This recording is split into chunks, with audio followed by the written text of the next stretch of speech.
is to strengthen this framework, the framework of big business, monopoly business, the framework of a political monopoly that destroys the democratic structure, and finally, the framework of what one can call the deep state or the agencies. And the result of this has been the first पहला काम इस चक्रव्यूह ने क्या किया, जो हिंदुस्तान को रोजगार देते हैं, स्मॉल एंड मीडियम बिजनेसेस हैं, जो करोड़ों युवाओं को रोजगार देते थे, उन पर इस चक्रव्यूह ने आक्रमण किया। कैसे किया? नोटबंदी, जीएसटी और टैक्स टेररिज्म। आप लोग आतंकवाद की बात करते हो, पूरे देश में अगर कोई भी व्यक्ति छोटा बिजनेस चलाता है तो रात को उसको फोन कॉल आता है इनकम टैक्स डिपार्टमेंट से, जीएसटी से, और टैक्स टेररिज्म का वो शिकार बनता है। इस टैक्स टेररिज्म को रोकने के लिए बजट में आपने कुछ नहीं किया है। तो टैक्स टेररिज्म के कारण और ये जो आपकी नीतियां हैं, जो आपने कोविड के समय बड़े बिजनेसेस की मदद की और जो स्मॉल एंड मीडियम बिजनेसेस थे उनको खत्म किया, उसके कारण आज हिंदुस्तान के युवाओं को रोजगार नहीं मिल सकता है। बिल्कुल एक युवा को रोजगार नहीं मिल सकता है। अब फाइनेंस मिनिस्टर बैठी हैं, अब युवाओं के लिए आपने क्या किया? बजट में आपने इंटर्नशिप प्रोग्राम की बात करी और ये शायद एक मजाक है, क्योंकि आपने कहा कि ये इंटर्नशिप प्रोग्राम सिर्फ हिंदुस्तान की 500 सबसे बड़ी कंपनियों में होगा और 99% जो हमारे युवा हैं उनको इस इंटर्नशिप प्रोग्राम से कुछ लेना देना नहीं, कोई फायदा नहीं होने वाला है। तो आपने पहले टांग तोड़ दी और उसके ऊपर आप बैंडेड लगाने की कोशिश कर रहे हैं। मेन मुद्दा आज युवाओं का एग्जाम पेपर लीक है। जहां भी हम जाते हैं, आपने बेरोजगारी का चक्रव्यूह बना दिया इनके लिए, और जहां भी हम जाते हैं वो कहते हैं देखिए बेरोजगारी है मगर पेपर लीक भी होता है। तो आपने एक साइड पेपर लीक चक्रव्यूह, दूसरी साइड बेरोजगारी चक्रव्यूह। पेपर लीक मैं आपको बताता हूं 10 साल में 70 बार हुआ है। अगर आप जानना चाहते हैं 10 साल में 70 बार हुआ है। तो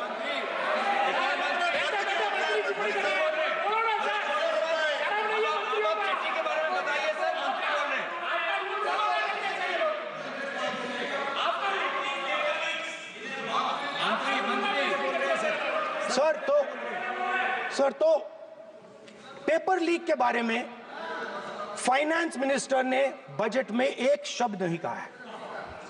युवाओं के लिए पेपर लीक सबसे जरूरी मुद्दा है, उन्होंने एक शब्द नहीं कहा है पेपर लीक के बारे में। एक बार उन्होंने पेपर लीक नहीं कहा और उल्टा जो एजुकेशन बजट में पैसा देना चाहिए था वो आपने 20 साल में सबसे कम पैसा दिया है। 2.5% of budget is gone to education. Sir दूसरी तरफ आपने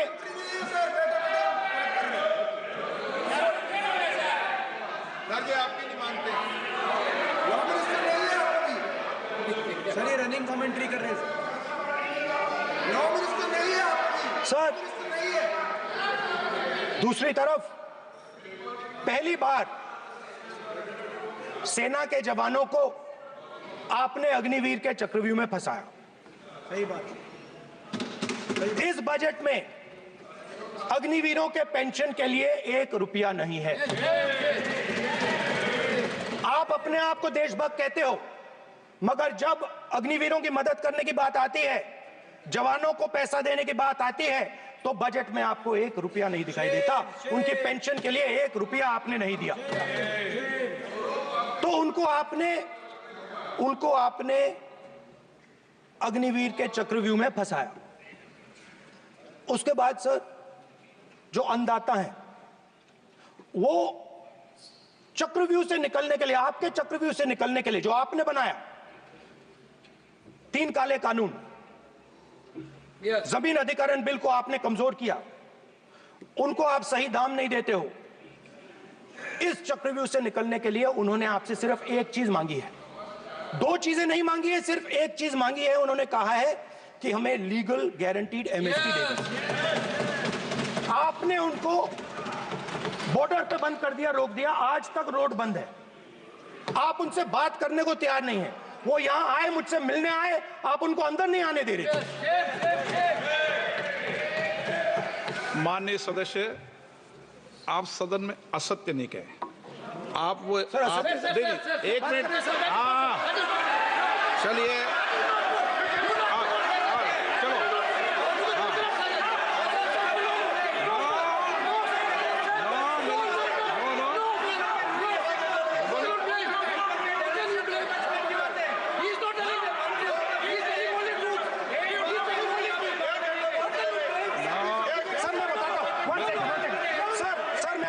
चलो, सर मैं आपको फैक्ट बताता हूं सर, जो मुझे, एक सेकंड, हाँ बता, मैं आपको फैक्ट बताता हूं, फिर आप मुझे करेक्ट कर दीजिए।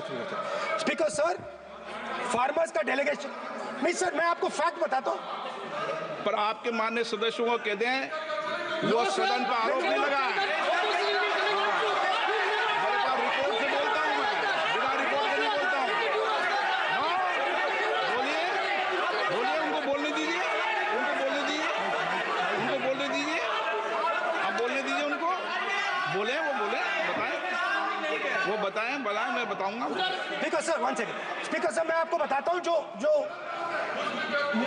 मुझे मालूम है। स्पीकर सर, मैं आपको बताता हूं। बैठिए। स्पीकर सर, हुआ क्या, वहां पे सर मुझसे मिलने एक फार्मर का डेलीगेशन आया।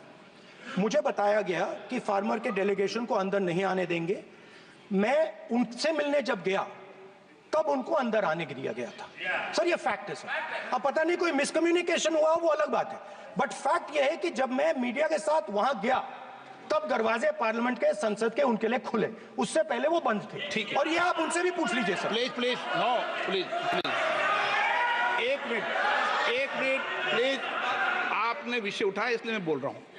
ऐसे तो सदन की व्यवस्थाओं पर सवाल नहीं उठाना चाहिए।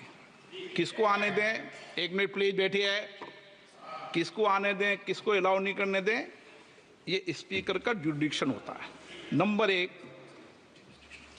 जब ये सूचना आई आप मिले, उनसे अंदर मिले, लेकिन उसमें एक सदन की मर्यादा का उल्लंघन हुआ कि कभी भी सदन में माननीय सदस्य के अलावा दूसरा कोई व्यक्ति बाइट नहीं दे सकता। और आपकी मौजूदगी में उन्होंने बाइट दी, ये क्लियर करना चाहता हूँ। सर ये टेक्निकलिटी है सर, ये मुझे मालूम नहीं थी। कोई बात नहीं, बट सर प्लीज, नो, माननीय आप मत बोलिए, आपके नेता बोल रहे हैं। तो स्पीकर सर, महिला आरक्षण आया था तो ये आपको बेटे बेटे कमेंट्री करने का अधिकार नहीं है। माननीय प्रतिपक्ष के नेता आपके बेटे बेटे सदस्य कमेंट्री कर रहे हैं, फिर वो कहते हैं कि लोग क्यों कमेंट्री कर रहे हैं। सर हम चाहते थे, हमारा एक्सपेक्टेशन था कि जो अन्नदाता है, जो सरकार से सिर्फ एक चीज मांग रहा है, लीगल गारंटीड एमएसपी, हमें लगता था कि ये कोई बड़ा काम नहीं है सर, ये इतना बड़ा काम नहीं है। हमें लगता था कि अगर सरकार बजट में इसका प्रोविजन कर देती, अगर बजट में इसका प्रोविजन कर देती तो जो हमारे किसान हैं जो चक्रव्यूह में, आपके चक्रव्यूह में फंसे हैं, वो निकल पाते। ये हमारी थिंकिंग थी, मगर आपने नहीं किया। तो मैं यहां इंडिया गठबंधन के तरफ से गारंटी देता हूं कि हम ये काम करके दिखा देंगे। जो आपने अपने बजट में नहीं किया, वो मैं हिंदुस्तान के सब किसानों से कहना चाहता हूं, गारंटीड लीगल एमएसपी हम इस सदन में पास करके आपको देंगे। स्पीकर सर, जो मिडिल क्लास है सर, वो प्रधानमंत्री को, अच्छी बात बोलो,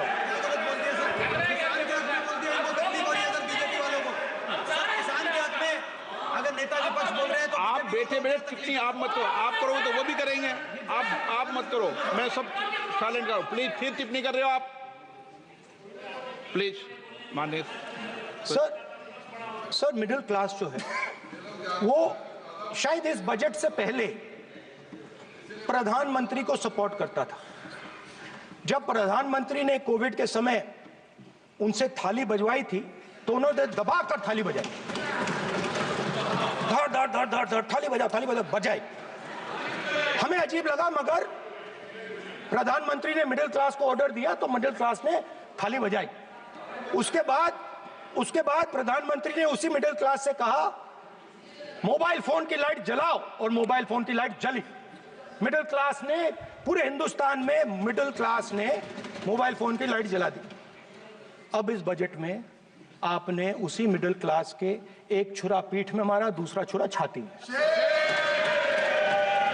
एक इधर मारा और एक इधर मारा।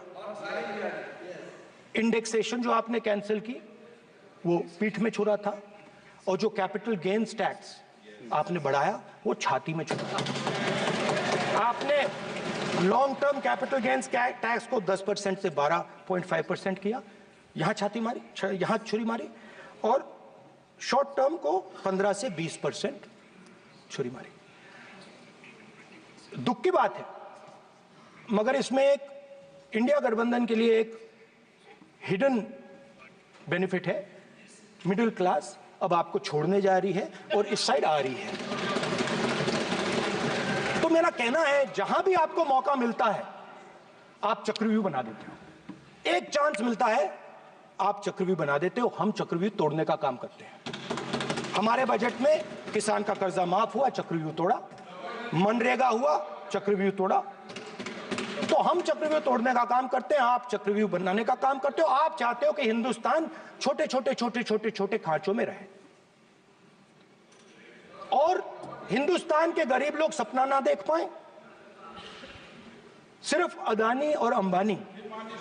अरे क्या सर मैं कैसे बोलूं सर? माननीय सदस्य एक मिनट सर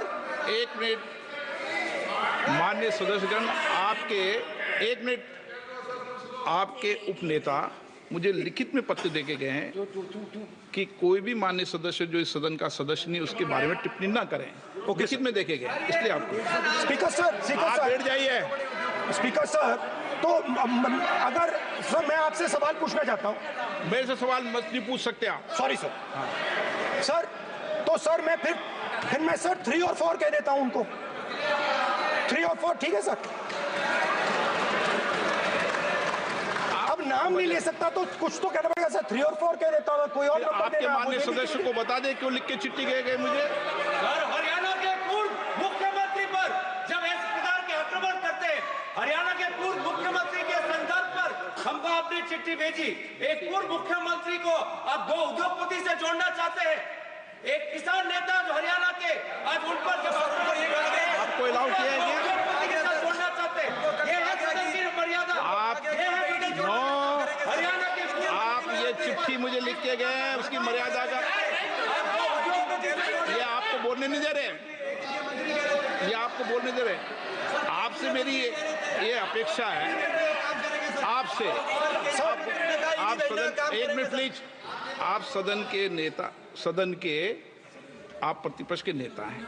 ये सदन की अपेक्षा रहती है कि हम सदन का डेकोरम, डिसिप्लिन और उसको बढ़ा के रखें। स्पीकर सर, इसलिए आप जो विषय रखें वो नियम प्रक्रिया में रखें। स्पीकर सर मगर मैं ये कैसे कहूं, इन लोगों के इनका इंडिकेशन कैसे दूं मैं सर? आप मुझे बता दीजिए सर, कोई दूसरा तरीका हो सर, नाम नहीं लेने हो तो कोई और तरीका दे दीजिए सर। अच्छा एक मिनट आप ज्ञान मत बांटो उनको, वो ज्ञानी है। सर A1 A2 चलेगा सर, A1 A2। माननीय प्रतिपक्ष के नेता, मैं आपसे फिर अपेक्षा कर रहा हूं कि आप कम से कम नियम प्रक्रियाओं की पालना करेंगे। सदन में आप अब प्रतिपक्ष के नेता हैं, ये अपेक्षा Sir, whenever PM is speaking, Home Minister speaking, you are not telling this. You are only advising LOP, sir. How can it be? How can it be, sir? How can it be? आप duty होना चाहिए, sir. आप duty होना चाहिए. आप duty होना चाहिए, sir. तोड़ो उसके आगे पीछे वाला। स्पीकर सर, मैं तो सबसे ये अपेक्षा, आप बैठ जाइए, आप किसने कहा? प्लीज बैठिए। पॉइंट ऑफ ऑर्डर जानते हो पॉइंट ऑफ ऑर्डर क्या होता है? प्लीज बैठो, तुम्हारे नेता बोल रहे हैं point of order, please. Speaker sir, 1 minute please, बैठिए। एक स्पीकर सर, सर ये जो लोग, ये दो लोग हैं सर, ये हिंदुस्तान के इंफ्रास्ट्रक्चर को, बिजनेस को कंट्रोल करते हैं सर। इनके पास एयरपोर्ट है, टेलीकॉम का सिस्टम है, अब पोर्ट्स हैं, अब रेलवेज में जा रहे हैं। सर, हमें इतना बड़ा कॉन्ट्रैक्ट दिया, वो भी बोल दो। सर इनके पास, राजस्थान वाला भी बोलो। सर इनके पास हिंदुस्तान का पूरा धन का मोनोपोली है सर।